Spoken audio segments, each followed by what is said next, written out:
Rajkot મહાનગરપાલિકાનું budget પણ આજે જેમાં મ્યુનિસિપલ સ્ટેન્ડિંગ કમિટી ચેરમેન દ્વારા રજૂ કરવામાં આવશે। વેરામાં રાહત મળશે કે કેમ તેને લઈ અને સૌ કોઈની નજર આ બજેટ પર રહેનારી છે। બજેટ બાદ સ્ટેન્ડિંગ કમિટી મંજૂરીની મહોર લગાવશે। 20 ફેબ્રુઆરી આ બજેટને મંજૂરીની મહોર લગાવવામાં આવશે।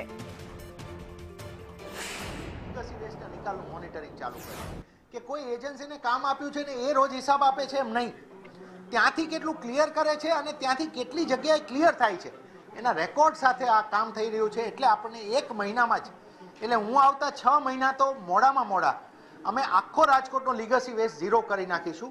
એ પણ આ બજેટમાં અમે આ લેવલે પહોંચી ગયા છીએ। આ ગયા બજેટની જ આઇટમ છે, અમે એક્સપ્લોર કરી દીધું છે, વર્કિંગ ઇન પ્રોગ્રેસ।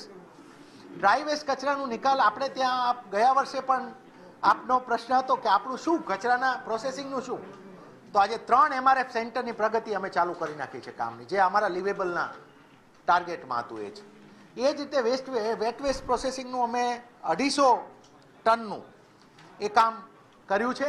અમે તો મીડિયાને એક વાત લીગસી વેસ્ટમાં પણ એક રિઝનેબલ લેવલ ઉપર અમે પહોંચીએ કામમાં, તો અમે મીડિયાના મિત્રોને પણ એક વાત ત્યાં બતાવવા માંગીશું કે રાજકોટ કોર્પોરેશને કઈ રીતે એન્વાયરમેન્ટ સેન્સિટિવ રીતે આ લીગસી વેસ્ટને નિકાલ કર્યો છે। અમે 1 લાખ ટન કર્યું છે, 2-3 લાખ થશે, એટલે મિત્રો આપણે એક વખત ત્યાં પણ જોઈશું। નેક્સ્ટ, ફરીથી ટોટલ સોલ્યુશન ટુ સેનિટેશન, આપણો તમામ કચરો જે થાય છે તમામનું કેમ કરીને એનો પ્રોસેસ થાય એ વર્ષ 2025-26ના બજેટથી આપણે એન્શ્યોર કરી શક્યા છીએ।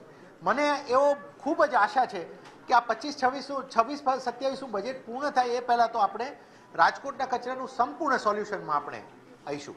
નવા ટોયલેટ અમે 5 જેવા બનાવ્યા છે ને 25 અમે પ્રગતિ હેઠળ છે। 11 ન્યુસન્સ પોઈન્ટ સિટીમાંથી કાયમી માટે દૂર કર્યા છે। લીગસી વેસ્ટ મેં આપને કીધું, અને એ જ રીતે નાકરાવાડીમાં અમે JCB ને બધું લીધું, 10 સ્વીપર મશીનની કરી, અને એક CNG વેસ્ટના અમે